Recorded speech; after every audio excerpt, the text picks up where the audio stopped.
बिस्मिल्लाहिर्रहमानिर्रहीम। सर, हम जिंदगी में फोकस कैसे पैदा करें? बिस्मिल्लाहिर्रहमानिर्रहीम।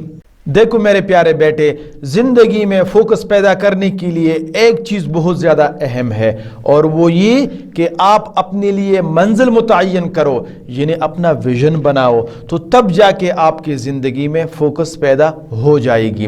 रास्ते की खबर न सितारे का पता, चलते रहने को ये लोग सफर कहते हैं। हमें न रास्ते का पता है और न मंजिल बताने वाले सितारे का, और जिंदगी यूं ही गुजार रहे हैं, तो कैसे मंजिल पे पहुंच जाएंगे और कैसे हमारी जिंदगी में फोकस पैदा हो जाएगी। मेरे प्यारे बेटे, इसकी एक सिंपल मिसाल है। अगर आप बस अड्डे पे चले जाए टिकट लेने के लिए, तो टिकट देने वाले सबसे पहले आपसे ये सवाल करेंगे कि बेटा आपने कहाँ जाना है, और आगे से आप बताए कि अंकल मुझे तो पता नहीं है, तो वो टिकट देने वाले आपको कहाँ का टिकट देंगे? बल्कि शायद वो ये समझे कि बच्चे का दिमागी तवाज़ुन ठीक नहीं है। तो जिस तरह बस अड्डे पे जाने और टिकट लेने से पहले मंजिल का मुतय्यन होना ज़रूरी है, तो इसी तरह ज़िंदगी का सफ़र भी शुरू करने से पहले मंजिल का मुतय्यन होना इंतहाई ज़रूरी है। जब आपकी ज़िंदगी में विजन और मकसद पैदा हो जाएगी तो खुद बहुत आपकी शख्सियत के अंदर उस मंजिल को पाने के लिए मोटिवेशन और फोकस पैदा हो जाएगी। और मैंने अपने 11 साल कोचिंग और ट्रेनिंग के अरसे में उन लोगों की जिंदगी में फोकस देखा है जो विजन रखते हैं और क्लियर मकसद रखते हैं, और जिन लोगों की जिंदगी में मकसद और विजन नहीं था, मैंने कभी भी उनकी जिंदगी में फोकस नहीं देखा।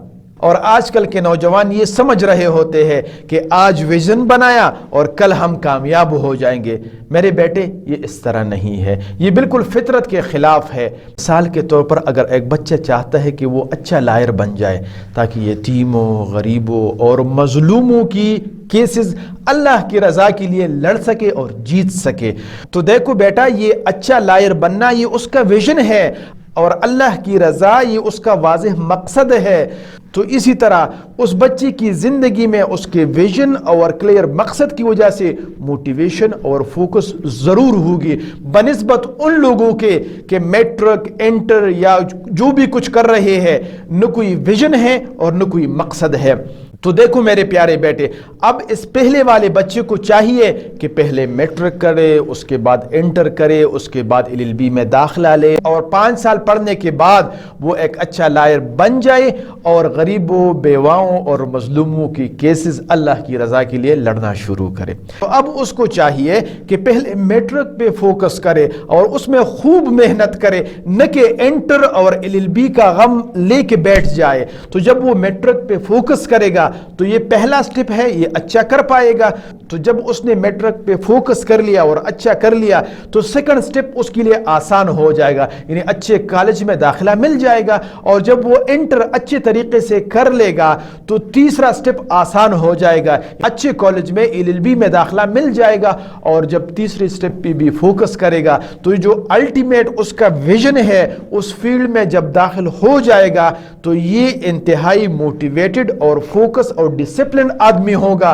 तो तब जाके ये अच्छे तरीके से यतीमों, बेवाओं और मजलूम का साथ देगा और उनके केसेस अल्लाह की रजा के लिए फिर लड़ सकेगा।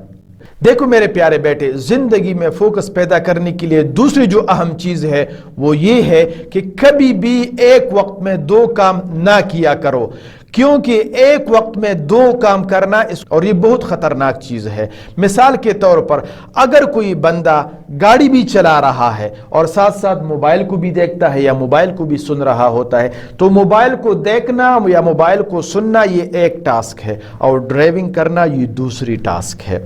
तो जब ये शख्स मल्टीटास्किंग करेगा तो कभी कभी ध्यान मोबाइल की तरफ होगा और कभी ध्यान गाड़ी की तरफ होगा। तो एक वक्त ऐसा आएगा, चाहे जितना भी एक्सपर्ट हो, कि इसका ध्यान मोबाइल की तरफ होगा और चंद ही सेकंड में आगे से गाड़ी आएगी, टकराएगी और हादसा हो जाएगा, इसकी जान भी चली जाएगी और बहुत सारे कीमती जानें और भी ज़ाया हो जाएंगे। वजह मल्टीटास्किंग है।